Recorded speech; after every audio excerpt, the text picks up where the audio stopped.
All right, we're back. What is up, Cory? How you doing, Jared? I'm doing great, man. Well, I'm doing all right. Getting over the flu bug here, but I'm here tonight, feeling good, making this conversation happen for you, buddy. This is great. How are you? Uh, I'm good. Well, I was gonna say you look about 5 or 10 pounds lighter, so that's Ah, good. I don't, man. Yeah. Best diet plan in the world.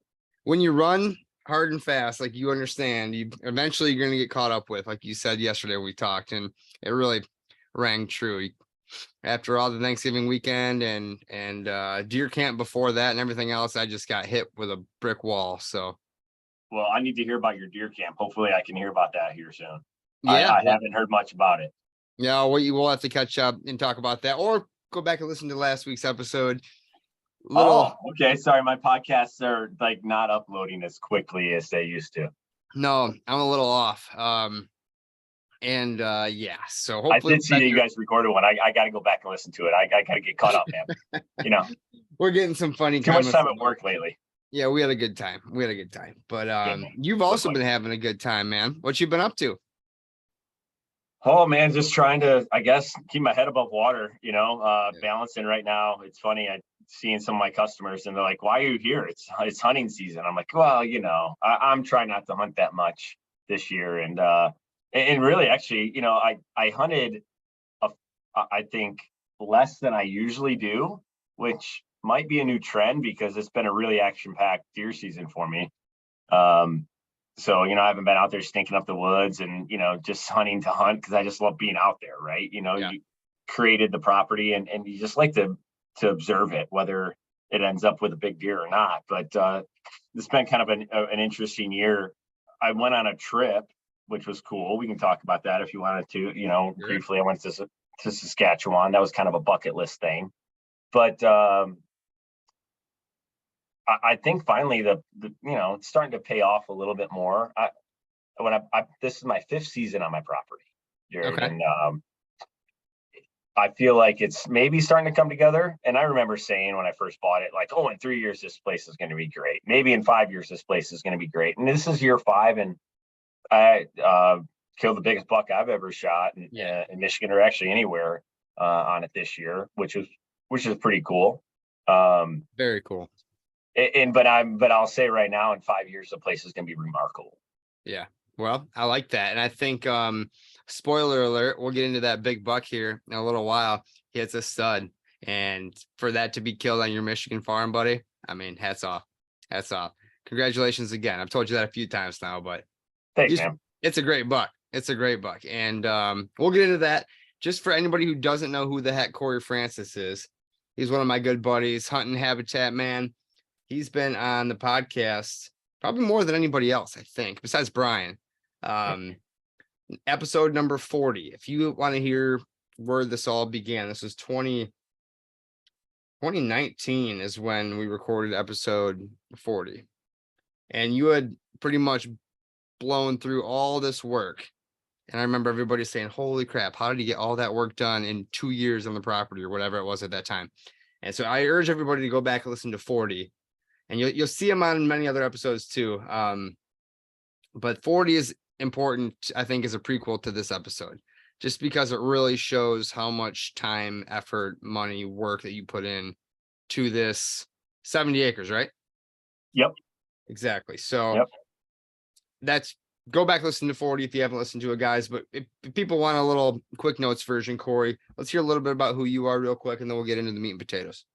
Yeah. And so born, raised Michigan, habitat kind of just started really crazy in 2018, like you were talking about. But always loved. I've deer hunted since my dad talked about pulling me up in a tree when I was 2 years old with a tow rope. So, and that was back before safety harnesses and probably any good stands. Is probably a wooden tree stand if I remember it right. He'd pull me up and I'd go hunting with him. But I've loved it since then. I used to draw ponds and stuff as a kid. Like I love fishing because it's something I could do on my own. So I've always loved like creating an environment to make me more successful, right? And carry that with me in my professional life. I work supposedly 40, 50, 60 hours a week, whatever I tell my boss that week. But really on my off time, I really enjoy the outdoors, whether it's right, I guess the last 10, 15 years, it's just been major just deer hunting. Whitetail is really what I'm focused on. But I own my own farm. I was fortunate enough about 5 years ago to buy a piece of ground in Jackson County, Michigan. I wanted to actually buy a property in Southern Ohio, and I had gotten mobilized and moved some money around so I could, make a down payment. And I, convinced the wife through conversation about not leaving them so often and not hunting down there as much anymore, so I can be closer to home and not be gone, away. And so she went and looked at properties with me, and we were going to buy 20 acres or, have a perfect little piece for the family to learn about this stuff and, have a place to hunt. I've always wanted my own ground to hunt. Mhm. And we found this piece, and she's like, "Oh, I like the area." And, it just happened to be 70 acres. So we made it work. And I've just gone crazy since then. Started a cooperative in the area. It was the first thing I did. Step one was start a co-op, which I think has proven to be the best thing I could possibly do, because Awesome. I made some great friends through my neighbors, and two, everyone realized that if they pass this basket rack 6-point, that I'm not going to shoot it and they're not going to shoot it. So we've turned it into a place that, within a maybe 3 or 4 square mile area, 50% of it maybe is, claim we pass 1-year-olds, and that's all I care about. But a few of us have gotten into the point where we're passing, 2 and even some 3-year-olds. So it's turned into something really, really, really special. And I would say it was by accident, but I got lucky, but with the neighbors. But it's Yeah. been a lot of fun, man. And obviously we talked about that a little bit, but been just grinding ever since on doing habitat projects. I feel like they're kind of slowing down, which is maybe a good thing. I got to get some, chainsaws sharpened, and I'm going to do some more crazy things with trees this year. But yeah, there's always stuff in the works. And this property that you guys stumbled upon didn't come with it, without a set of challenges too. I mean, you have kind of a north area and a south area, and you have this swamp kind of in the middle, right? This low wetland, and the access to your south area from your north is smack dab through the middle of the farm. Yeah, So that's you've been fighting with some different things, and some weird neighbors off to the one direction, and yeah, you've been fighting with some challenges. yeah. There's definitely challenges, access challenges for sure. I'm trying to create almost a deer free zone where I access it, because it is all really wet ground. And years ago, whoever owned it put this maybe a road through it. I don't even know if you could get approved to do that today. But I'm trying to make that a deer free zone as best as I can. I did some things to it this summer that I think have increased the deer traffic, but not necessarily the deer bedding in that spot. I just want to get through it clean. Right. Right. And I may have a couple years where I'm not going to be able to really do that, but it just depends on how quick I can get my next project in the middle of this, I guess, wetter area done. Sure. And that top north half, that was all a cornfield, was it not, when you bought it? Or Yeah, crop it was field? an ag field. And what I've realized, I've never talked to you about this, but I realized that the farmer that had it had just torched the soil. So I this year, the last few years, I've tried no-till as best as I could with my own little mixtures. This year, that plot has been, so in the prior years, it's been a tough plot, not only to get things grow, but also to attract deer. 2 things I've done there. One is, and we can talk about just the trees and some of the grass plant, I guess the wildflowers, like type CRP type mix. And the second thing is, I had done vitalized seed. I did the vitalized in the spring. You and I had talked about that. I'm like, all right, let's try. I want to try mending the soil in this one area for sure. So I put that all in vitalized this spring, and then I ended up so that after, I guess, the summer, I don't have a crimper.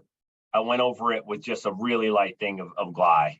right? Just enough to kill anything that I get. What's that? Mare's tail. Mare's tail. Yeah, thanks. Sorry, No one problem. blank there. I get a lot of mare's tail in that field. So actually, no, I lied. I hit it with Liberty, and then I drilled in like the fall blend of the vitalized seed. And dude, man, that's the most active camera that I have right now. It's a cool, really cool camera. Matter of fact, I sat that box blind with Kim maybe late October or early November, and she passed a really nice 3-year-old 8 point, and I'm like, hey, it's the nice 8, and she's like, oh, I'm gonna pass it because there was another buck on her mind. Yep. But We'll get into that. we can get into that. I have a spoiled wife that actually, but I used to say I had a spoiled wife, but she actually hunted harder than I did this year, and it was really cool to see. Yeah, and I like to hear that feedback on the vitalize. Obviously, you're not the only guy we've been hearing saying that, so it's really cool to hear it again and again. It's just diversity, I think, and our buddy Raleigh in Mississippi, he sent me a picture tonight with 7 does out in his food plot. He's like, it's a freaking nursery out here. Like, get all these women out of here. I'm like, hold on, the rust's coming your way in Mississippi. Like, just hold on, Right. you know.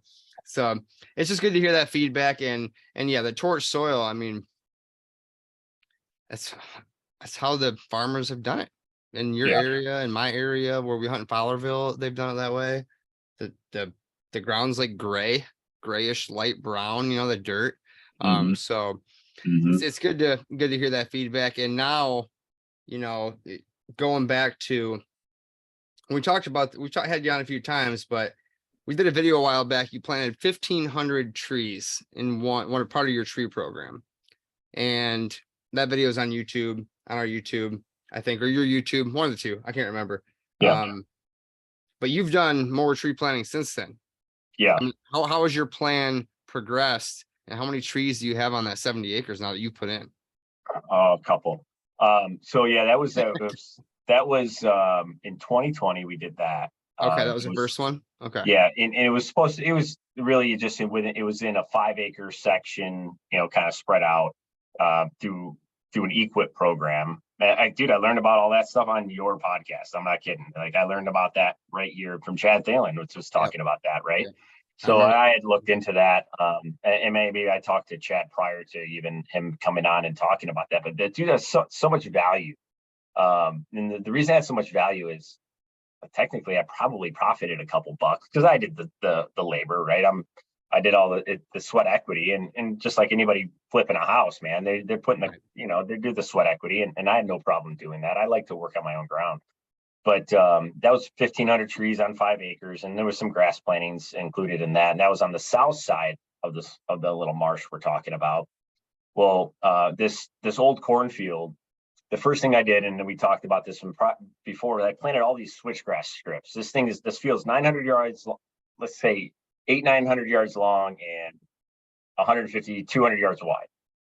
And just big, wide open cornfield, little bit of terrain, not much.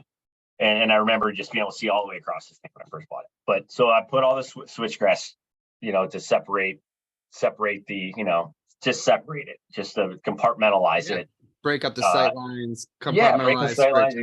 Exactly. And without any history of the property, no history, no clue what deer are going to do at all. Just kind of using my best judgment on what I thought I knew. Well, so this year we did it. Actually in 2021. I did another program where I did 1,500 more trees, kind of in 5 acres ish, kind of broken up though.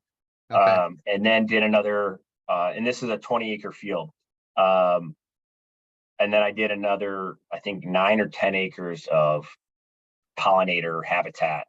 But that's all through this equip program. So technically they paid me, you know, X amount per acre. Awesome. And I'm fortunate enough to have a tractor, and then I have a drill that I borrow / store and maintain for the local Pheasants Forever chapter. And you can rent them too from your local cooperative anyways, if I didn't, but it's a fluffy seed drill. Man, I got some really cool videos. I put them, I recorded some things around that drill that I really wanted to share with you, and I just haven't gotten around to it. But it's kind of like how to use this drill, and it's really neat. It's very easy. An idiot like me that doesn't pay attention to detail got it done. Right. So I'm the same guy. So that's interesting. And it seems a little intimidating, but I mean. Yeah.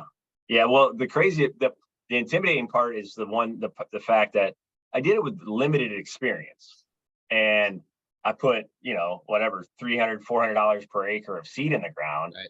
And wildflower seeds don't just shoot up and like it's not like cereal rye where in 4 days it germinates at 6 inches tall, and no matter what, it grows.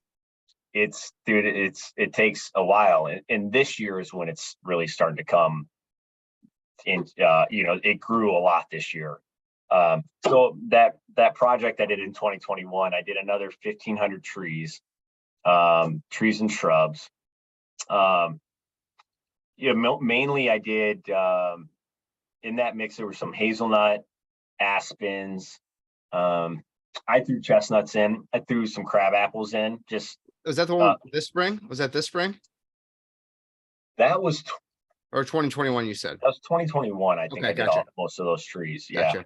Was it this spring? Well, remember you had more aspens and hazelnuts. Yeah, we were on the backhoe. No, I finished this year. Sorry. Okay, listen. Got it. So I started it. I did half the trees last year, and I did the other half this year. No, you're right, because we were on the backhoe with Easton, man. Yeah. So that was that time that we did that. So that was this, man. It's end of 2022, right? Can you believe it's December 1st tomorrow? It all blends together, man. I get it. I know. Well, so yeah, right. So that was I finished the plan this year. No, you're absolutely right, man. So the wildflowers I planted last year in July, August. So that's why this year they came up. But yeah, so that project was actually last year's, this year, finished. But there was 1,500 trees, and again, they're not above the tubes yet. Some conifers, in areas. I actually have about 250 cedars that I have in a nursery, in my own little nursery that are going to go in the ground soon. Awesome. I have to transplant though. Those were 6 inches tall in 2020, and now they're up almost waist high. Actually, they're almost there's some that are waist high. That should take decently too with a transfer, right? When you I mean, I've pulled just natural cedars out of the ground before and transplanted them. They're pretty hardy. In this ground, and like we've talked about, it's sandy loam, so it's very light soil. So I think I'm going to be able to just grab some leather gloves and just rip these cedars up, because I don't know if you ever try to pull a cedar up barehanded, they'll rip your hands up. And I have, these curly hands, so. So that project is, it's getting better and better. It'll get better and better every season. The grasses and the pollinators though are really cool. This year we mentioned the backhoe. I'm digging a recessed food plot at this point, and I'm trying to dig a pond. And it's not a pond; it's a small lake. Yeah, well, it's really only gonna be like half acre. Really, I don't know. It's maybe a little bit more, but I got a boy got a backhoe, and just goes crazy. But I had to move like 4 foot of fill. I had to move about 4 to 5 feet of just sand before I started hitting where the water table is. Right. Wow. So it's a lot. It's a lot. It was a lot of diesel fuel, a lot of time on the backhoe, but it's just it's cheap therapy, man. Sure. Good point. Yeah. But when I was out there digging this summer, it was really neat because these wildflowers, it looks like if you've ever gone by like a park or baseball field that's just full of dandelions, right? Just a yellow field. That's what it looked like, except for it's 3-4 feet tall. But the cool thing is, like, does had their fawns in it, right? So now where this was just torch soil, not much coming up worth talking about, right? Now it's fawn habitat, right? So I'd be on there on the backhoe. There's a couple days I was doing that in a row, and this doe would come find her fawn, get her out of there, but she just watched me 50 yards away or 100 yards away. And they kind of got used to it a little bit, but she would still come get her fawn and get their fawn out of there. But the cool part about it is now that's a place that now hides fawns. So it's fawn security cover. Moderate coyote type predator activity, but overall, but I think I've just now added more security cover for fawn recruit. Yep. And turkey poults will benefit from that. Pheasants is what we're hoping for as well. Not to shoot them, but just to have them around. And when you stand out there, the bees, you can hear them buzzing, dude. There's bumblebees and all sorts of honeybees at beehives now. Actually, you learned about the beehives after our last one you and I did with Hank. I think if I remember the story correctly, we were drinking some whiskey during that podcast, a little bit, not much, enough. It was 100 degrees in my barn. Remember how hot that was? Oh, it was so hot in that barn. That was episode 145, by the way. I'm just looking at it here. Nice. And if Cory's like, come see my beehives. Okay, sure. Well, he whiskey gets in. So I'm right behind him, Hank's behind me. And then when you opened it, you got out of the way and opened it from the side. Well, when those bees came out, they had one target, and that was me. And I remember dropping a couple cuss words, running away. I think I got 2 or 3 hands. Dude, we got it on video. I got on video too. Yeah, that was. One of us were holding the phone. I think it was me. You got hammered. You got stung a few times. That was fun. That was a good story. I forgot about that. You just said that. Yeah, it was more fun for us watching it. I mean, I feel really bad. You got stung a few times. Oh, I've never squealed so high pitched in my life, I don't think. Oh my God. Dude, they don't feel good when they surprise you like that. I don't know just how you just sound like the bee whisperer. You had no problem just going up and opening. And I'm like, all right, well, I was just stupid. Well, I think they sense fear in me. So. Yeah, they just sense that, like, dude, don't sting him. You might get drunk. So anyways. Exactly. No, man, that was hilarious. But so the bees, man, I think we're motivated by not only the wildflower pollinator stuff, but they were also motivated by all the apple trees. I planted a ton of fruit trees. Hold on 2 seconds. Oh, you're good. Do we have anything up? Buzzing like the bees. Yeah. So the bees were all, obviously they were. I was inspired by all the apple trees I had planted, and I wanted just to make sure they get pollinated. I planted a few hundred crab apple trees now, probably 300 crab apple trees, seedlings, bare root, 12 inches to 36-inch apple trees, plus, crab apples, plus on top of that, maybe another 100 apple and pears are on my property now that I've planted. This year I had about, I think it was like 18 that produced some sort of actual fruit, either an apple or pear. Awesome. Next year I'm hoping that I'm 30 plus, and then a couple of years from now, that's why I said in 5 years, I'm hoping that, this place is going to be amazing. It's going to be just a apple tree or fruit tree farm. Crazy attraction, man. Those things just attract animals. Well, it's a free bait pile too, right? We can't bait anymore and blah blah blah, which is, some people like it, some people don't, but you have a natural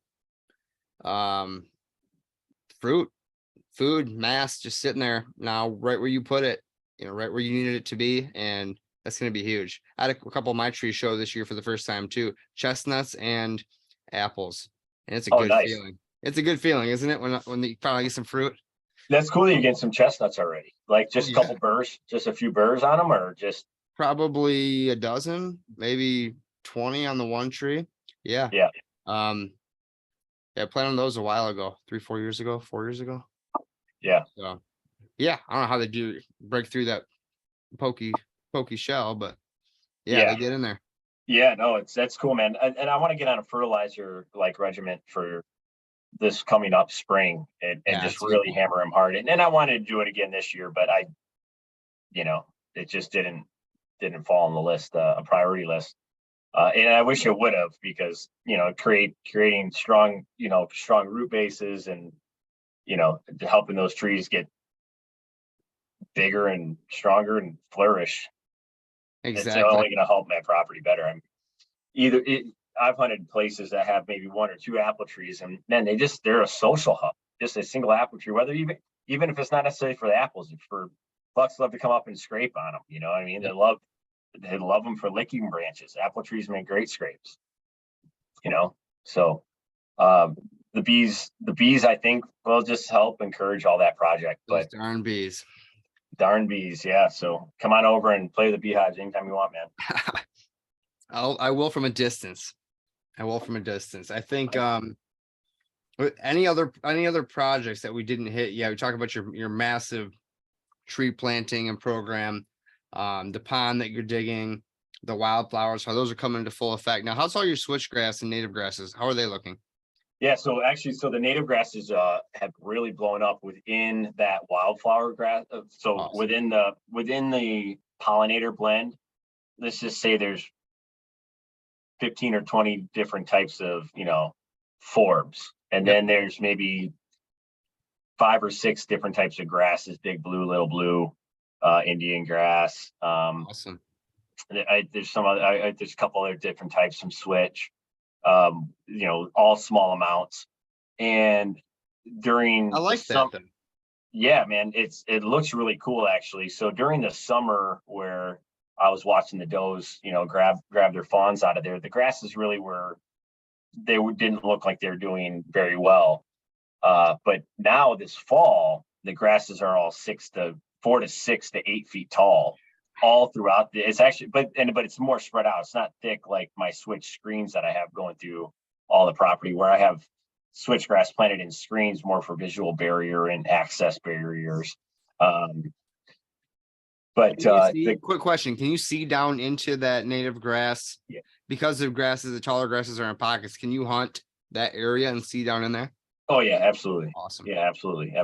And I haven't really noticed anything bedding in them.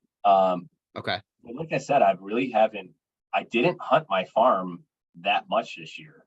So I didn't really get to, I guess, really see the full, impact of it. Sure. I hunted it, I sat a few times with my wife. We did some, with Kim, we did some observation sits right together. Kind of more of low access, low intrusion type spots. And I hunted it. I did one sit on my own, early November, not that eventful. And then I hunted opening day a gun. And that was when, I finished my season that day. But, and now I'm just letting it fill up. Honestly, man, I'm just letting it fill up, and the cameras are telling me I'm doing the right thing. I'm sure. Because now I'm in the protect everything for next year mode, right? Well, and talk about how all your different projects and habitat are kind of coming together, even like your TSI work, your food plot locations, how all that is kind of making this sanctuary, this deer haven. And then we'll get into why I call you guys the killers, quote unquote. Yeah. Let's talk about how why all those deer are coming into your farm right now and bunking up and hiding out. Well, I think one of the biggest things are the TSI, like you just mentioned, that we did. I did it. I think the spring, early, winter, spring of 19, early 19. I had my property, selective logged. Had some walnuts, and then just really honestly just a bunch of black oaks and some black cherry taken out. And what that did, man, it just put light to the floor, right? We've talked about this. Yep. You've talked about this so many times with a lot of different people on here. And that light to the floor creates a ton of native browse. And this is my opinion, this is that deer will eat, that's, I don't know what percent, 75+% of their diet. I have 10 acres of food plots, and I think that's a good draw. And I think that's more of a social hub. That's more of going to the bar. We don't go to the bar for the nutrition, right? We go to the bar because it's the social hub. And I honestly believe that my food plots are the social hub. And I think there's kill plots, etc. But I think the social hub is kind of, whatever. I don't know what the sweet spot is. I think it depends on the area, but half acre tops, right? Because you can have different doe groups out there. It's not too big to where a mature deer doesn't feel super uncomfortable coming out in daylight. But I positioned all these little social hubs purposely with the vision that I'm going to do this TSI, and this park effect woods isn't going to be park effect eventually. It's going to be bedding. It's going to be travel corridor. And I think that's actually coming together. That's, I think, the part that's really neat, because what I've noticed is I have, great plots, brassicas, beans, corn, whatever. I mean, I have everything out there in these social hub plots. Yet I've had deer stuck in the timber now, my TSI timber, until dark, eating blackberry browse, browsing on maples that if I walk by some maple and I have a chainsaw with gas in it, that maple's coming down. Soft maples, right? If it hinges, fine, depends on where it's at. If I need it to hinge, I really don't care. They don't hinge very well, but I'll just clean cut that thing in the winter, and it's stump sprouts, and it's gorgeous, man. I only have a couple aspens I've done that too, and had some aspen regrowth. Sassafras I've done that too. Oh yeah, those shoot up. Sassafras sucker up really well, and create great browse. So I honestly, man, I think that's one of the biggest things, that not only the TSI is creating all that browse for the deer and holding them on my property where my neighbors have park effect woods where these deer would be. It's also creating cover. Right? Cover and food, man. So I just think that I'm keeping them on my property longer because of that. And these little social hubs broken up by Swiss grass screens. And if you have a 5-acre food plot, a buck can stand on one side and look 200 yards and realize there's no girls, that it's not ladies' night at that bar, right? And they turn around, they leave. So, but if you can make them have to go, check a bunch of little rooms, and these boys are out looking for girls, and I think that's where that keeps them busy, keeps them from going to a neighbor's, and just gives you more opportunity if you want to, you want to harvest that deer or not. But isn't this interesting how you hearing this now? I thought about this. You pretty much flip your entire property upside down. Like you took your wide open crop fields, and we talk about this all the time. We talk about this in our land plans, on the podcast, whatever. You've taken your crop fields, put those into cover, browse, native, and you've taken your park effect woods and cut them to hell. Like before that, it was wide open cornfield and park effect woods, which are 90% of the places that I go see. And I'm not kidding, maybe 97%. So the fact that you created this, outlier of the area, I'm not surprised one bit that you're holding all the deer. And, shooting deer like you guys shot this year already. Yeah. And I think actually what makes it, and it's going to continue, because it's 70 acres, and that's a lot. A big piece. No, but it's a lot of property to me. Oh, for me too. In the scheme, in a home range of an animal, dude, it's a small fraction. What's really neat is that I have a couple neighbors doing similar things, right? Jared. One directly to my north. It's across the street, and this street is like really weird. It really deters. It changes home ranges of these deer. We don't get the same deer very often. There's a few deer we share, but for the most part, they have deer I don't ever get, and I have deer they never get.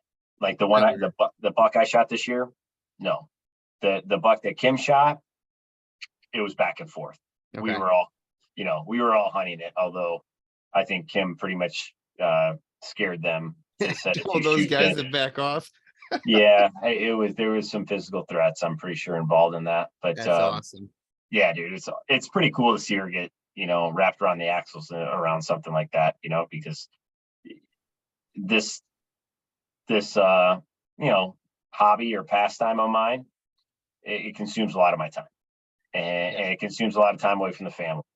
And I think she got caught a bug this year, with it, that gives her more. We've had conversations about, why did she had told me, like, hey, on the trail through the swamp, why don't you plant clover on it?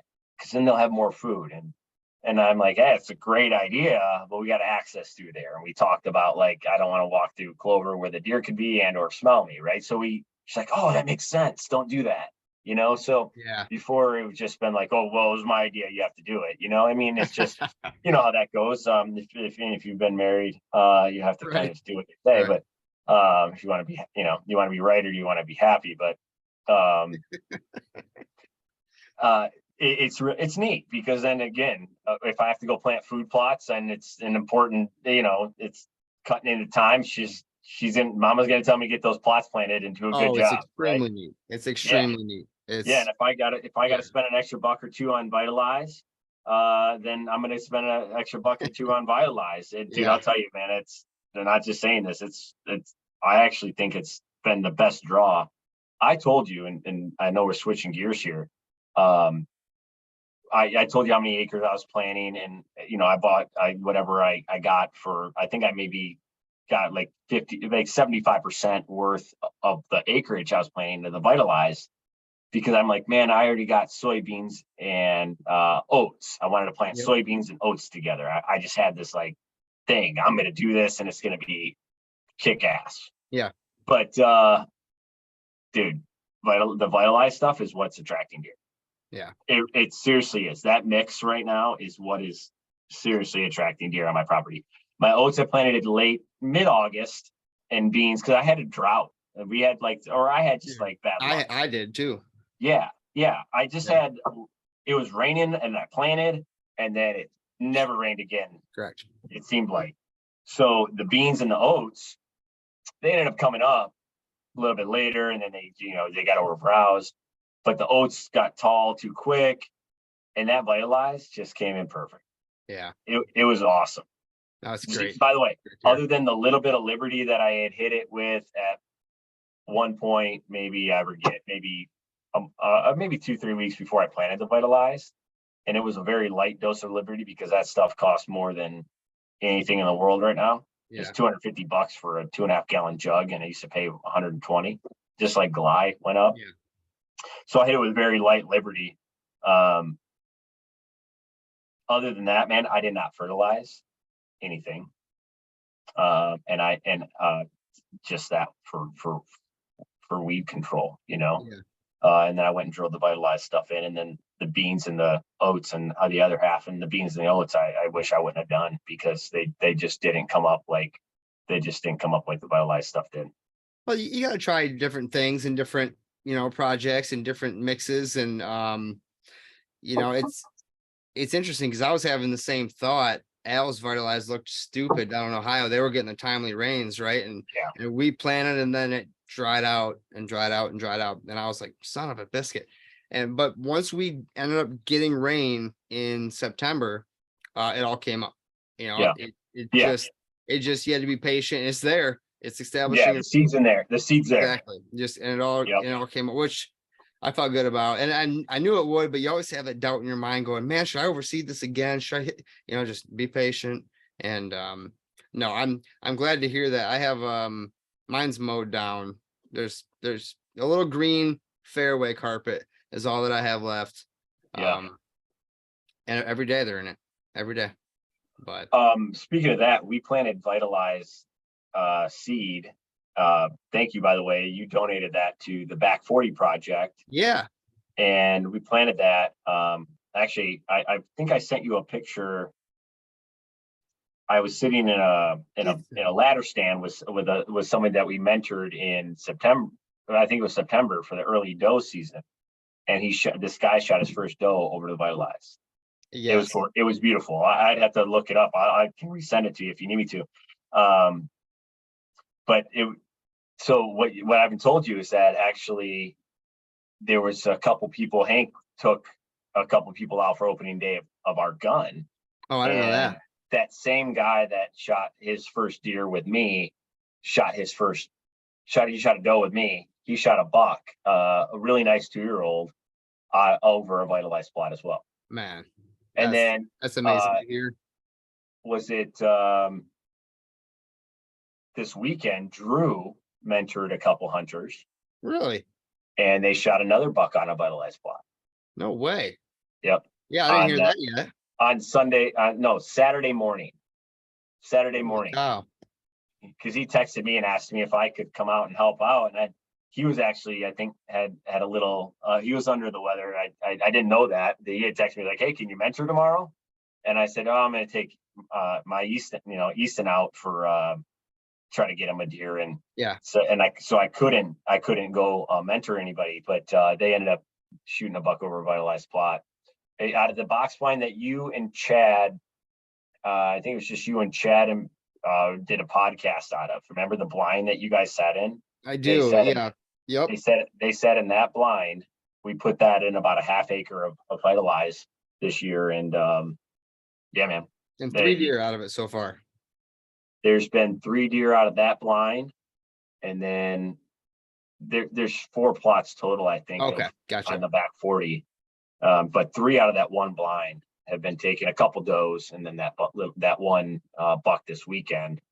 I don't know where the other guy shot that buck. Oh, gotcha. On opening day. I don't know which blind I just know that it was like that. I think the picture of his is he's in a vitalized plot. You know, well, I just know that you guys, the other seed option was the what? Lee and Tiffany stuff or whatever that was what I think NDA gets for free or something. And yeah, so that was the other option. And so it's good to know that we're hanging, right? Good to know that we're hanging. Well, that seed so they gave me a bunch of it. They had it and they just wanted to like, hey, give it away. Planet, right.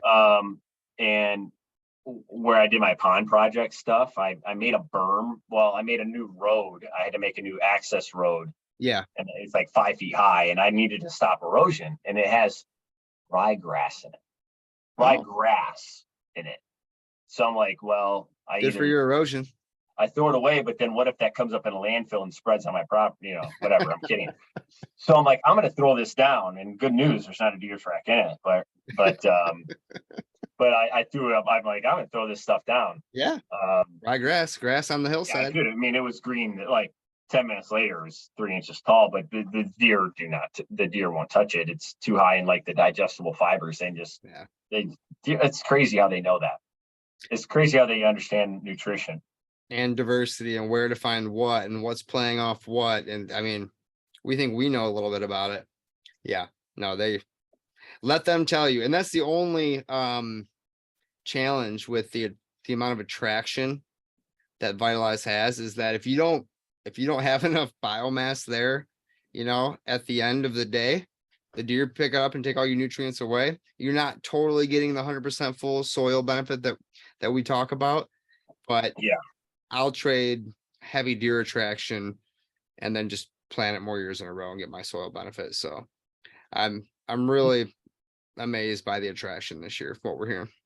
From what I understand though about it, these plants all have different, obviously have different nutritional values. They all use different nutrients, right, to grow. And yeah, I guess I'm only speaking for the above ground, all the root systems. So in the root system, they're all in different depths. Yep. Which is really cool, right? Because if I plant a field of brassica, well, brassicas can be a little different, but like rye or oats, they all go down whatever this far. Every single one is just accessing the first few inches of the soil. Right. Well, with that Vitalize, you have some stuff that goes down 2 inches, 4 inches, 8 inches, right? And so they're mobilizing those nutrients, and whenever the plant gets terminated, it gets terminated, but those nutrients now get mobilized higher in the soil bank, right? Exactly. So it brings that nutrient level down. So you're not only accessing the first couple inches or whatever that root base is, you're accessing the first however far that specific plant grows roots. So this pond thing that we dug, this was really crazy, man. So where you and Easton were digging on the backhoe, right next to it. What's that? I said my Easton, right? Because you let me and my Easton run the backhoe, which is awesome. By the way, anytime. I mean, please actually come out and spend 100 hours on it. I got some projects. All right, dude. But right next to you, where it was a strip of switchgrass, that stuff that I had planted a long time ago, and there's some Norways that I had put in. Like in 2018. So that's kind of, the pond kind of went into that area where I want to dig the pond. So I wanted to dig up this. I'm like, wow, this switchgrass, let's see if I can turn it use it like sod, just why dig it up and like throw it into a pile? Let's see what we can do with it. So I started digging into it. So that was crazy, man. The roots were like as tall as the grass. They just went down because they're going to find water. And so that 4 or 5 feet of sand I had to go through, that's how long the switchgrass things were. Wow. Also, the Norways that I put in, and maybe a couple white pines, the Norway's white pines, they're both there. They went all the way down almost to the water. They had tap roots because probably when I went to dig them out, maybe I dug down 1.5 feet, maybe 2 feet below the ground, when I scooped them out with a bucket. But those tap roots just kept going. And the one must have just been curious that day. So I took a couple more scoops, and the tap root you could still see, so I made a cut with a knife on the ground, right? So you have this like clean cut ground where I took the scoop, and that tap root was still going. Same with the switch, like all these like little tentacles of switch were still in that ground after I scooped it up like sod. And that's actually another cool thing I did, diverting. I took some of that dirt, threw it up along the road. We had talked about in the past where I wanted to block the road from this field because I don't want a car determining my deer activity, right? Yeah, you did some hinge cutting, I think. I know you did some hinge cutting in there. Some Yep. switchgrass. Approved by Hunter Fordor. Good. Okay. That's important. And then also, you tried to plant, I know where you're going with this. You tried to take your switchgrass sod and replant it over there. I put it on the berm. I made a berm with all this sand. Did it take?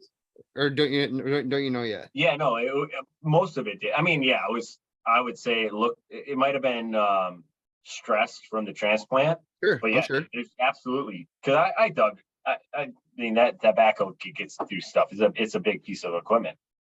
So I probably took 1.5 feet to maybe 2 feet of roots.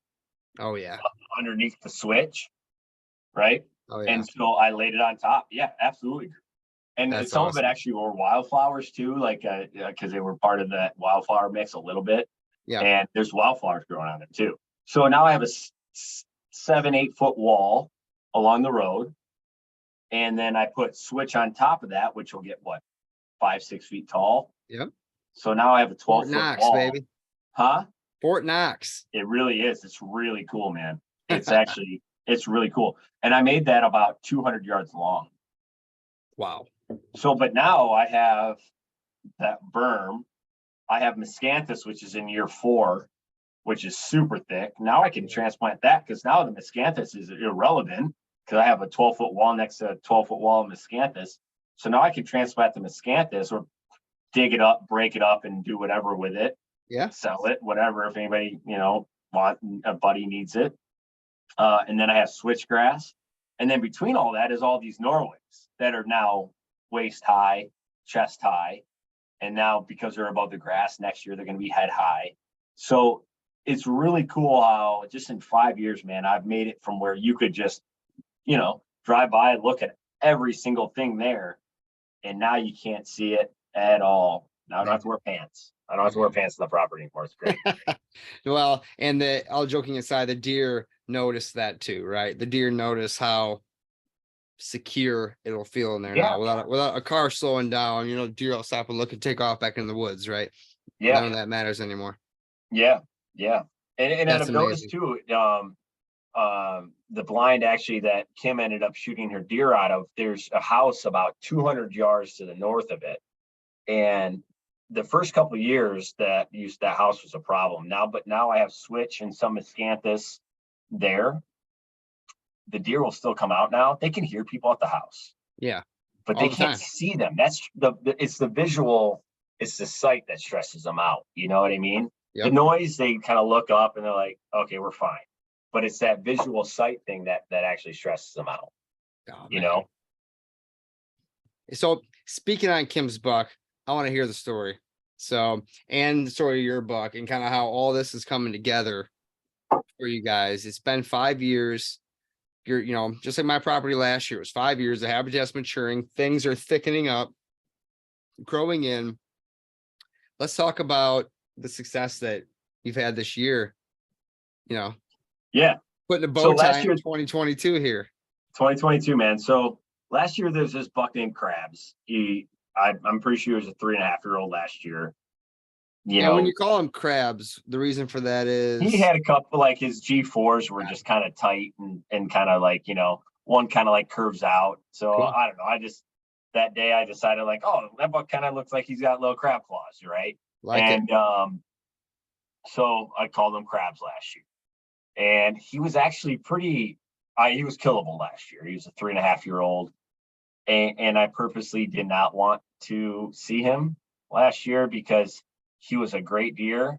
And I would have shot him in a heartbeat last year, but I would have rather not. I had my own problems last year with a buck that beat me.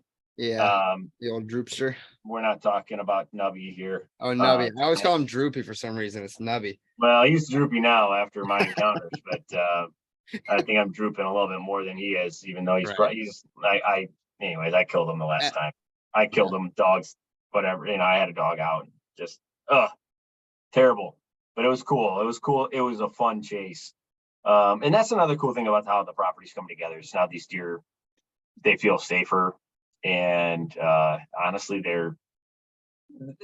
I'd like to say they're more predictable. They're really not. They're still deer that are doing what deer do. They avoid danger and they chase girls, and Yeah, but you have a chase 2 years in a row now, which is cool, of different bucks for the same. Like you're seeing returning customers, right? It's pretty neat. Yeah, these aren't accidental. Like if I look around, like if like behind me on most of these deer, killed them. So a lot of them the first time I saw them. Right. Some of them I hunted, maybe specifically, but most of them saw this deer and killed them. Right. Didn't even know they were alive. Some of them maybe didn't have as many cameras back then, but it's on purpose now, which makes the whole habitat plan side of things really cool, because I can go out and know that I'm going to see deer, or pretty high percentage I'm going to see deer, maybe a couple bucks, and maybe the buck I want to shoot, right? So this buck Krabs last year, he was pretty predictable. I get a picture of him, after Christmas sometime, maybe even early January of 2022. So the guy made it through the season, which is cool. So this year, I get pictures of him. Yeah, I forget when he started showing up or when I realized it was him. My amazing wife Kim really wanted a chance to hunt this year, and I started my season off on a permission farm that I have, where I help a farmer with some does, and I started my season off the second day. I ended up killing a buck. I saw a really cool older buck. I thought he was 4 or 5 years old, huge body, dressed at 205, like 130-inch mainframe 8-point, which he was just a cool deer, a lot of mass. I saw him on October 1st. I was out just shooting some does with my bow, helping this farmer out, and I saw him in the field, and I'm like, he looks like a nice deer. I'm gonna go see what he looks like the next night. So the next night, I moved my stand, and I saddled. I like to hunt out of saddle, so I'm mobile. I moved to kind of where I thought he could potentially come out, 10 yards. I thought about passing him because it's so early in the season, and his body was huge, just like a big, nice, mature buck. So I'm like, I'm not passing him. So I filled the first tag that night. So I kind of was just waiting till late season until I could go back out again, because I don't want to be done in Michigan. No, that'd be terrible. And then usually I only shoot one buck, if any. This is probably only third time I've actually killed 2 bucks. But so this buck named Krabs, Kim, man, she was all about, like, loved this deer. She loved everything about this deer. So we would go out and kind of do some observations, sitting in a blind, looking at him and looking for him. Well, she's just itching to get after this deer, and she's telling me where she thinks she thinks he'll be, and he'll show up on camera. And so Thanksgiving weekend, the weekend after Thanksgiving, she's like, I'm killing Krabs today. I'm like, okay, let's go. So we go out, and there's a few spikes are out, and there's this food plot near kind of where we think he kind of could be in that area bedding. I had gotten pictures of him over in that area of the farm, and I literally didn't pressure it other than opening day. I hunted opening day and I was successful. And actually I saw crabs opening day. I was targeting crabs opening day, and I had him at 10 yards. It just happened to be 6:30 in the morning. Oh, I didn't know that. Yeah, I'm walking out. I'm like, I'm putting a saddle set up. I think he could be in that marsh. So I'm walking on that center road that we were talking about. Yep. Literally, I'm looking with my green light at the tree I want to put it in. I'm getting in this tree, and I just happen to do this 8 yards, 7, 8, 10 yards. Right here, I see eyes, and I look again. It's him with a doe. Oh my gosh. And I'm like, Opening morning. I look at my phone, obviously. I'm like,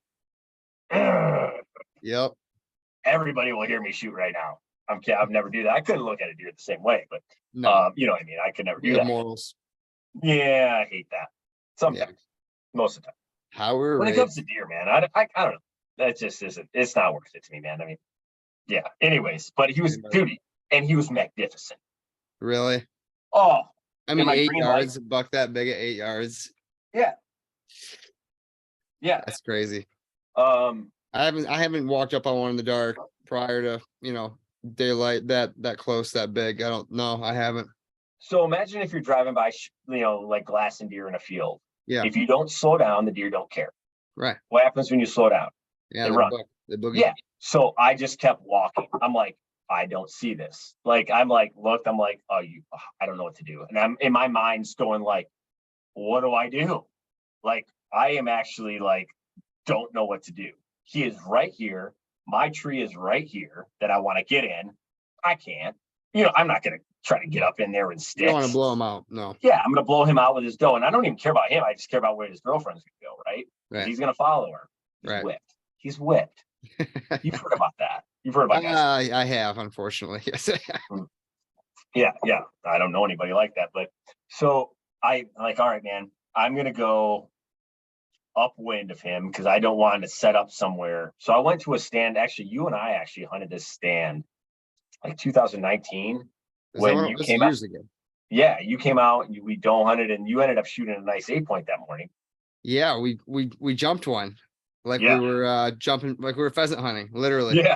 Yeah. So that stand I hunted, so I'm like, I'm gonna go get in that stand, and it overlooks part of this one edge of the swamp, and I saw him that morning. But so Kim's like, hey, I'm gonna go get him. This is the weekend after Thanksgiving. Man, this guy comes out, and there's 3 spikes sparring in a field, and he comes out and just like. So I don't tell her it's 140 yards away. I don't tell her how far it is. I just know that the 350 is dialed in to zero. So you were sitting with her. I was sitting with her, and Awesome. we were in my box blind, in our redneck, like our soft sided redneck blind. Yeah.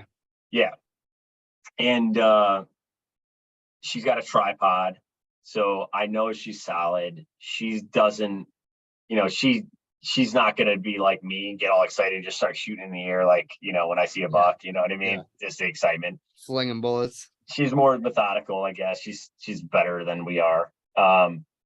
But yeah, man, I'm like, I know that gun's dead on. That's what I used to doe hunt. I'm just so confident with that gun. And we had talked, throughout the hunt. I'm like, listen, if you get an opportunity today, breathe out and slowly squeeze. The gun's going to surprise you. Like, I kept saying that to the point she got mad at me for telling her over and over, whatever. But she did it, and she executed a 140-yard shot, put it probably on the hair she was aiming at, and he went 75 yards, piled up, and the coolest part, man, honestly, was her reaction. She literally broke down, tears. That's awesome, dude. I mean, I know that this is a thing that we put a lot of time and effort and energy and passion into, and honestly, and taking something's life like this. I mean, listen, we've all shot deer, a lot of them or a few of them, whatever it is. none of them are meaningless to me. No, for sure. They aren't. It wasn't meaningless to her. And that was the coolest part. Being with another hunter that gets so like emotional about being successful in something that they really wanted or actually accomplished something, maybe even for the first time. Yeah. Right. Yeah. It was the coolest thing in the world. Oh, I honestly would give up every deer I've ever shot for her to be able to do what she did. that's was so cool. That's so awesome. And I mean it. I really mean that. Oh, I would give every deer. I've seen some reactions, not one from my wife that meaningful in terms of, or probably from anybody like that meaningful, but that's pretty neat. And I can't wait to do that with my kids when they get a little bit older too. That's good, man. Congrats to her. Krabby's a beautiful buck. What did he end up scoring ish? 145 and 3/8 is what I taped him at. Solid Michigan But I buck. use the same ruler I use to measure other things that, whatever, but still. No, he was 145 and 3/8 is I think what we came up with him. He was 220 pounds live weight. Wow. 190-ish dress. Well, a little over 190 dress. Yeah.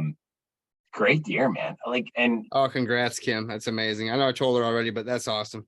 Yeah, that's awesome. She's jacked, and like I said, she's just gonna be at it again next year. So I might have lost my 70 acres. I might need a place to hunt. Yeah, you can come over to the 15. No problem. Anytime. Dude, I've seen the 15. I'll be there tomorrow. There's a couple that came out of there. Yep. Yeah. No, you've done pretty well out there. Well, congrats to her buck. That's amazing.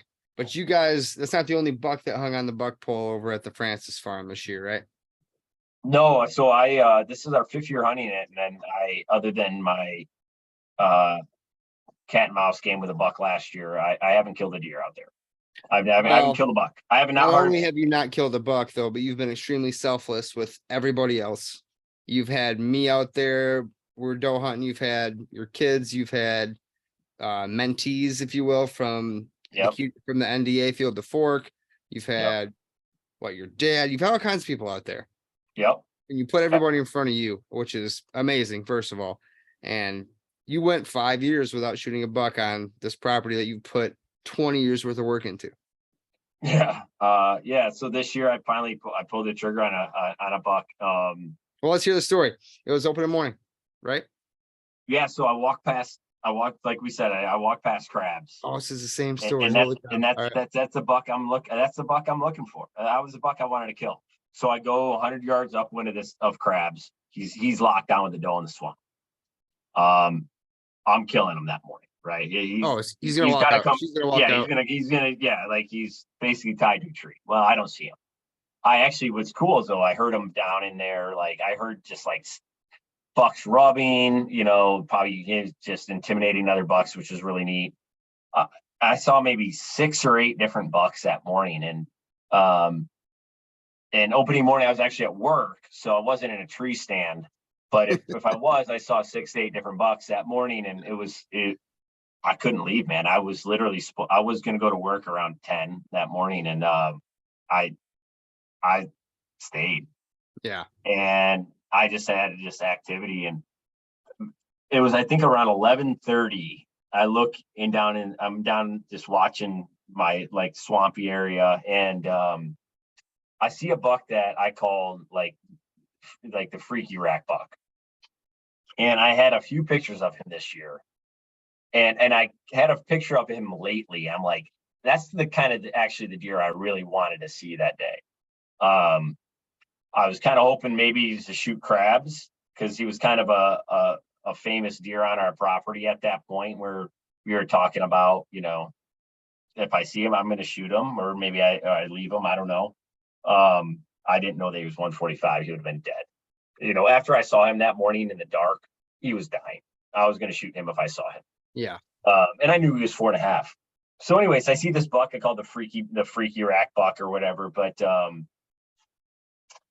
and he's tending and chasing a doe. Literally, I saw an opening. It was like maybe 80 yards, and he was lip curling, which was really cool, man. He was sitting there just lip curling up in the air, and I had a hole and I took it.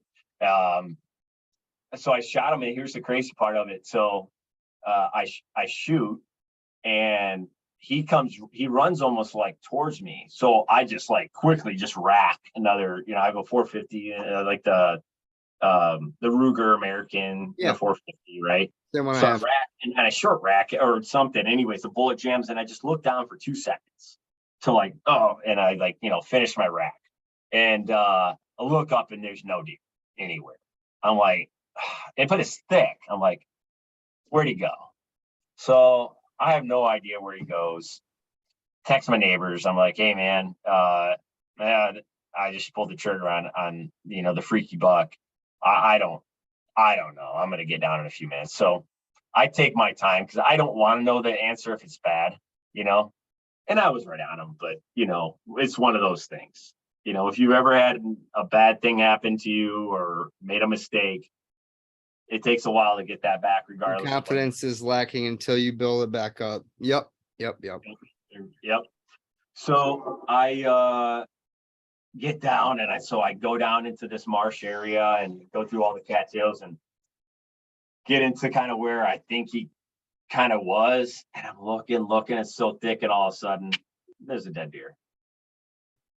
So I walk up to him, and man, I didn't know that, I knew he was a cool deer and has some cool character to him. But I didn't realize he had basically 160 inches of bone on his head. I don't remember you sending me a picture of him this summer either, or fall either. Well, I only send them to people I trust. Yeah, people without a Facebook page that could notify a lot of people around your area. Yeah, that's dude. It was cool. He's freaky. He's gnarly. How old do you think that deer is? Well, so it's interesting. I actually looked at him, and the second I looked at his rack on the ground, I'm like, this is Pitchfork. He was a buck that I called Pitchfork last year. And what's funny about this deer is I only had a couple pictures at a certain angle of this deer last year. I had several pictures, at a certain angle of this deer. I always get him coming onto my property, and I wouldn't get him leaving. This year, I got him only coming on and hitting this one scrape on a new camera, a new mock scrape that I made. And I only had him same angle a few times. Last year, same angle a few times. Okay. So this buck I called Pitchfork last year, because he kind of had came out and just had these weird, like the way his threes were. He was a mainframe 8 last year. The way his threes were, they were just look like a pitchfork. So anyways, I think he was I know he's at least 4.5 this year, because last year was at least 3. I mean, he was a big deer last year. He could have been a 4-year-old last year. He could have been 5. I did not age his teeth. I did not look at his teeth. I usually do. I didn't do that. It's okay. I'm just curious. Yeah. Yeah, I think he was 4 or 5. Yeah, he's a cool deer. Man, I'm super excited to get him. It was really the first official hunt that I'll kill a deer today if I see, right? That I had on my farm this year. First official hunt, first buck you've killed on your farm yourself, right? Yep. Man. Yep. And Yep. What he score at? 159 6/8. Good night, brother. Redneck math, but I don't, Hey, congratulations, man. You and your wife both. The Killers. And folks, this is why I dub him and his wife and their family, Easton, the Killers. The Killers. Well, he shot a doe this week already. Exactly. Yeah. We're like, what was it? We're gonna post on Instagram when you took me out to the doe property this year. I'm out with the Killers, right? You can be like the Jetsons or the Flintstones. No, you guys are the Killers. So yeah, I love it. Yeah, that's good. I love it. That's good.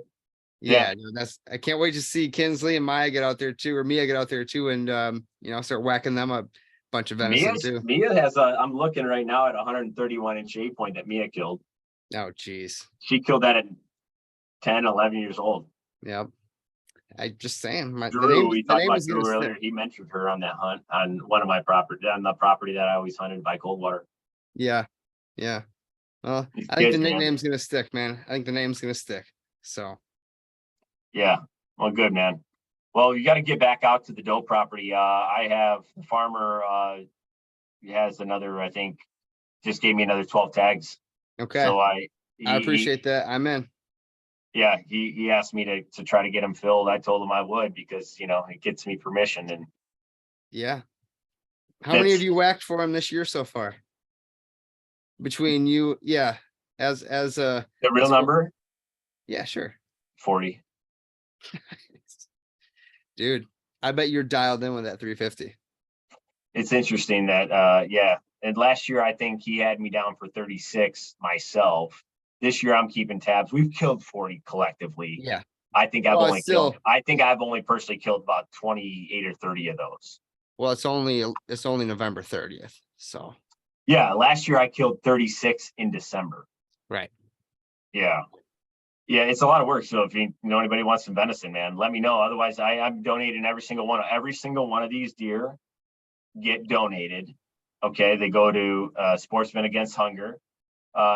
We ended up footing we give the processor a little extra money through the National Deer Association, the NDA branch, to make it worth their while. I go and pick them up and drop it off at food banks.